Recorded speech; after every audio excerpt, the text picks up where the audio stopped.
Husband refused to forgive me because of a misunderstanding and divorced me. 9 years later, he found out the truth and showed up at my doorstep.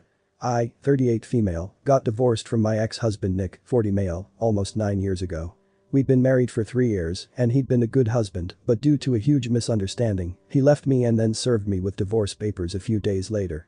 He didn't even give me a chance to explain, and so, he never found out the truth. I was so hurt by the fact that he decided that he wanted to leave so fast that I didn't contest the divorce either, and let him go. I used to be a housewife then. One day, Nick came back home to find my ex-boyfriend Joe, 38 male, in the house with me, and he turned around and left without a word. The three of us knew each other from college, and Joe and I had dated for just 3 months before I realized I had feelings for Nick. Joe had been visiting to invite me and Nick to his wedding that was going to take place in a few months, and that was it.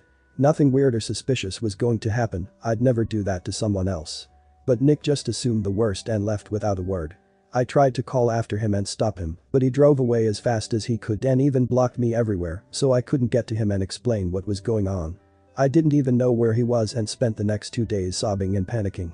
Joe had also tried to get through to Nick to explain, but even he'd been blocked. I was devastated but believed that once his anger cooled off, Nick would come back and I'd explain everything to him so that we could resume our normal lives once more. Unfortunately, that didn't happen and a few days later, he filed for divorce. I was devastated by that and didn't know what to do.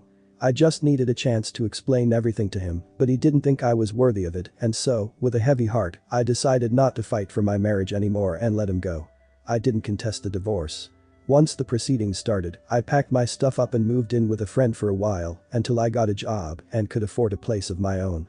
It took a while, but I got my life back on track and didn't give myself any time to sit around and be depressed about what was happening. I was angry about Nick's behavior and will always be. I deserved a second chance or at least the chance to explain, but even after so many years of being together, he didn't think I deserved it.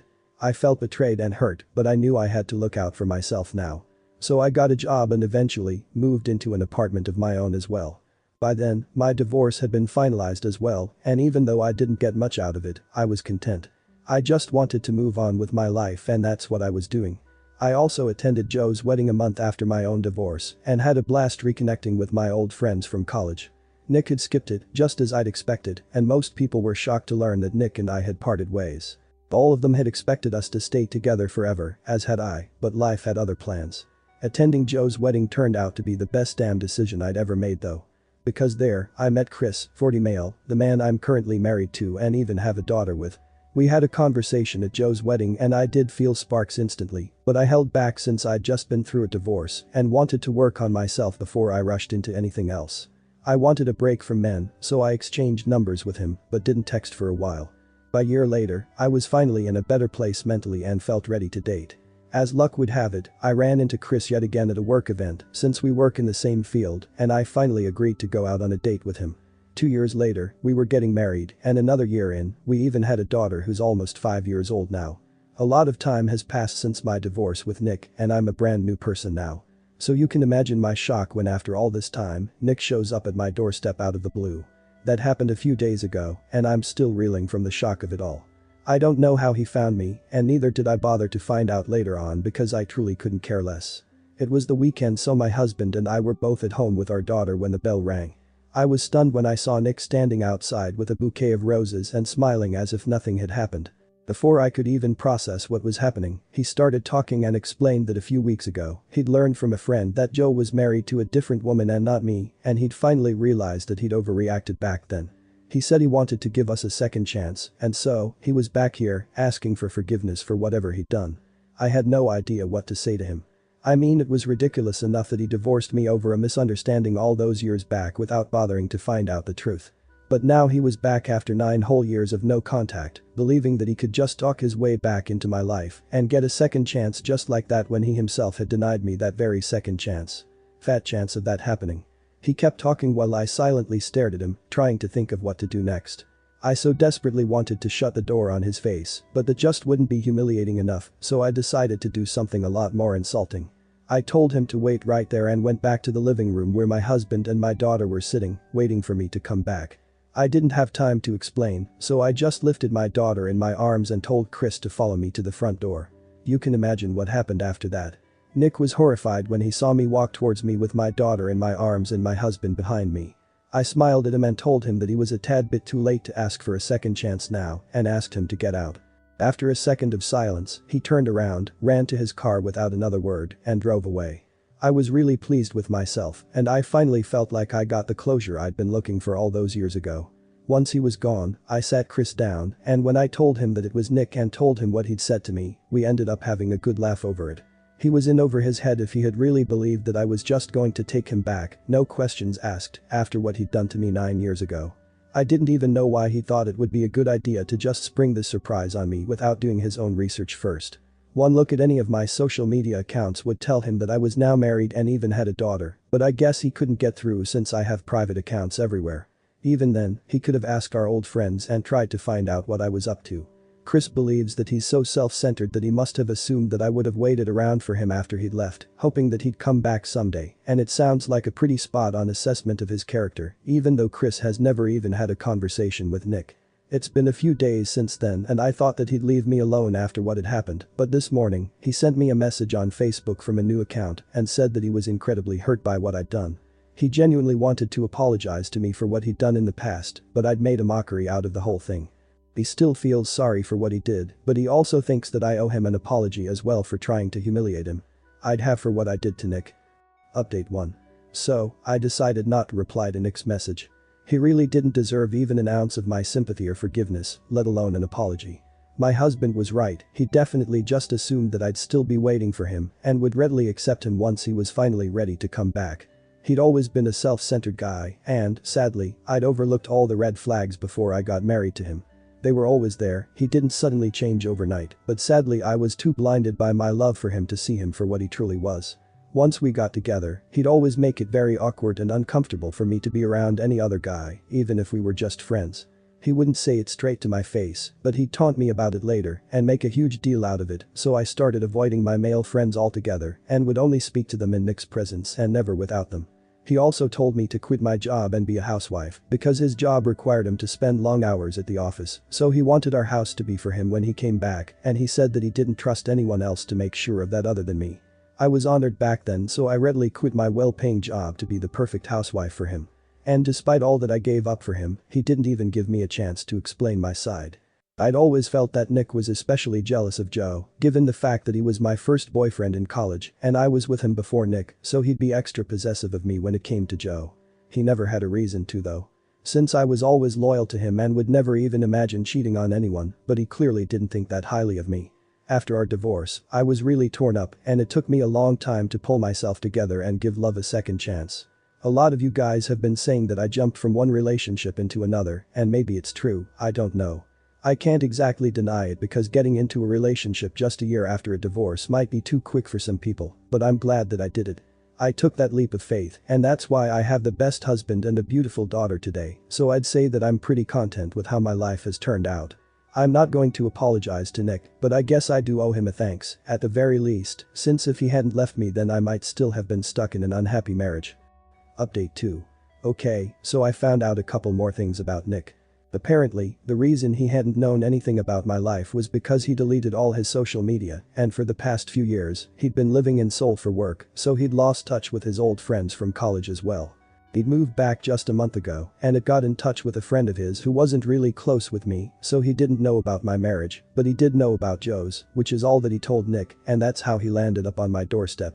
It's still bizarre that he chose to approach me even after almost a decade of not being in touch, but whatever, I'm over it now. He hasn't texted me after I ignored his message, and I don't think he will either. I also told Joe about what had happened, and even he was shocked at the audacity that he had, showing up without any warning and expecting me to just take him back. And even demanding an apology from me because I decided to insult him the same way he'd insulted me. My daughter did ask me who that man was, but I didn't tell her the truth because she doesn't need to know. I told her he just had the wrong address, and that seemed to pacify her, so she didn't ask about it further. I don't think I'm ever going to tell her unless she somehow finds out on her own, which feels really unlikely. Update 3. Nick texted me again. After almost a week of no contact.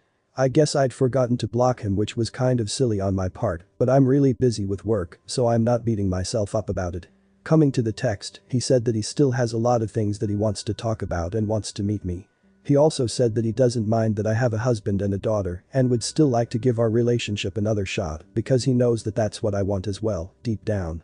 He's insinuating that I'd be down to cheat on my husband with him, basically. Which is just so ironic because isn't that exactly what he left me for 9 years back? I was speechless when I saw that text because it was so disgusting. I couldn't believe that he even had the audacity to send the text to me and thought that I'd entertain it in any way.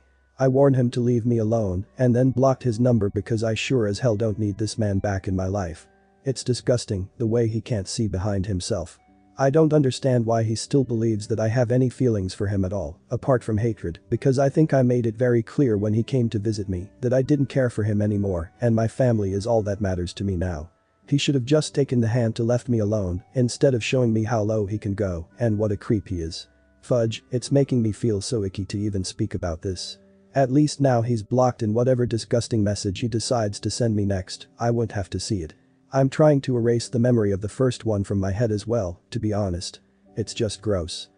Update 4. It's pretty ridiculous how some of you guys are accusing me of still being into Nick. No, I'm not into him. But I do hate him, which, I think, is pretty freaking natural since I was literally married to this guy before he abandoned me. And of course, I told Chris about that text. I'm not a cheater and never have been, so I definitely would share something like that with my husband. It goes without saying that I love him more than anything in the world and I wouldn't do any such thing that would put my marriage in danger. The only reason I'd even open the door to Nick in the first place is that I have a bad habit of not checking who's out there when especially my husband's home and I'm working on it. But that being said, I would never knowingly let Nick back into my life. I don't want him back in my life either, so it's sickening that people are accusing me of doing that. I hope this clears things up. Update 5. So Nick dropped by again and I didn't open the door this time without checking who it was first, luckily. My daughter was out with my husband to meet his parents and I was supposed to accompany them, but I got caught up with work. When I realized it was Nick standing out there, I told him through the door that he needed to leave and that he wasn't welcome here anymore. I thought I'd made myself pretty clear when I said that and it meant that he was supposed to leave, but he refused to listen. He told me that he was in town just for a couple more weeks and then he'd be in another country.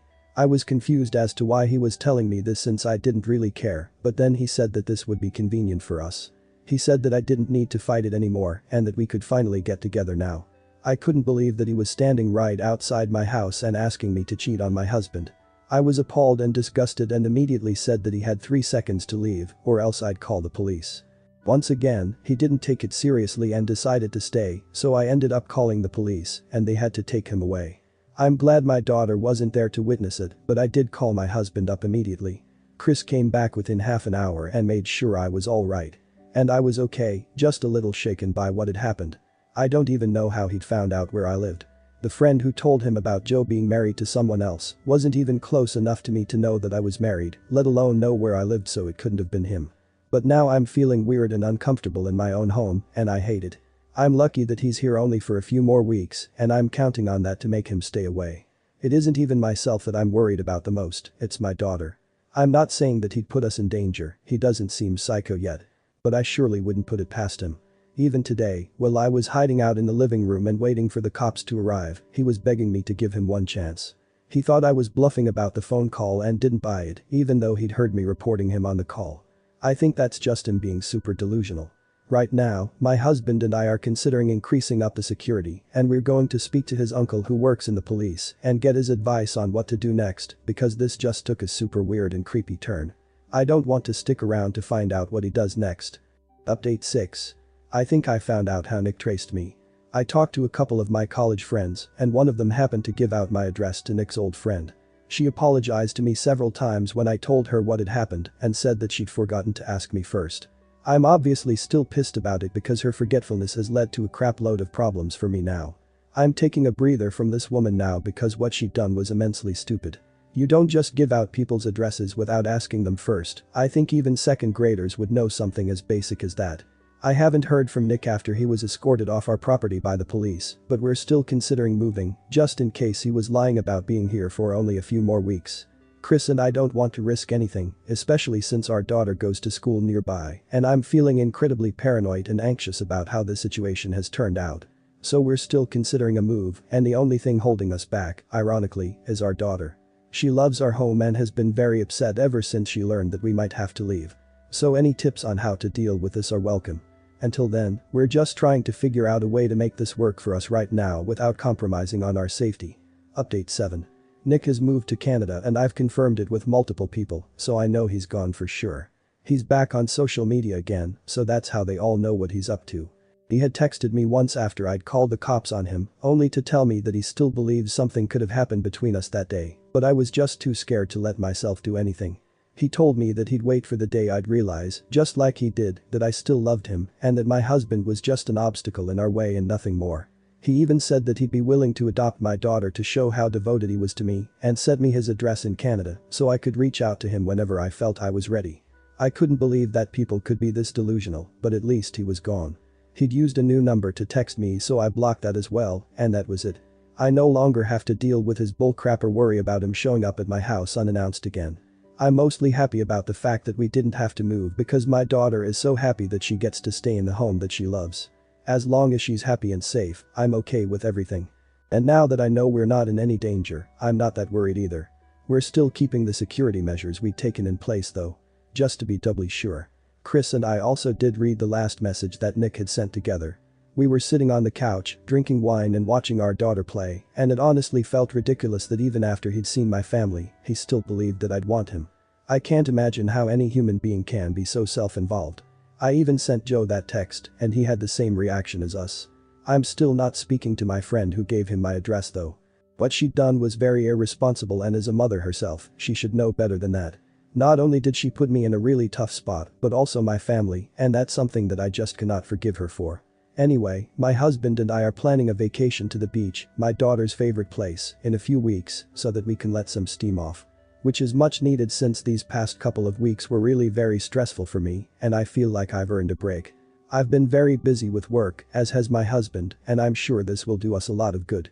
Thank you guys for all the love and support that you guys have been sending us. Much love.